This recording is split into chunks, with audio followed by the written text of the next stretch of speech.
Incidents జరిగాయి. తర్వాత ముఖ్యంగా నేను నెల్లూరులో వర్క్ చేసేటప్పుడు 2012లో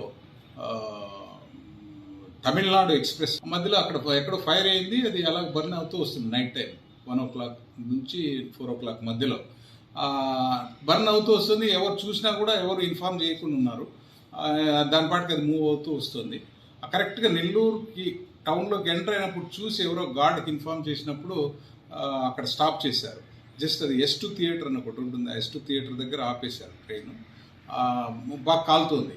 ఇప్పుడు ఫైర్ సర్వీస్కి కాల్ చేశారు. ఇమీడియట్గా మా వాళ్ళు నాకే కాల్ చేశారు. నేను ఇమీడియట్గా అక్కడికి వెళ్ళాను. I was the first officer who visited that spot. అప్పుడు 3 బోగీలు ఫైర్ అవుతున్నాయి. వాటిని డీరైల్ చేసి పక్కకి తప్పించేసి మిగిలిన పార్ట్స్ని చేయడం జరిగింది. దాంట్లో దాదాపు 20 మంది పైన చనిపోయారు. ఆ మిగిలిన వాళ్ళందరినీ కూడా సేవ్ చేసి, అంటే ఎందుకంటే తెల్లవారుజామున ఆల్మోస్ట్ 3 to 4 మధ్యలో జరిగింది అది. ఆ టైంలో అందరూ బాగా డీప్ స్లీప్లో ఉన్నారు. వాళ్ళందరూ మిగిలిన వాళ్ళని ఆ పక్కకి ఆ బోగీలన్నీ తీసేయడం వల్ల వాళ్ళంతా సేఫ్ అయిపోయారు.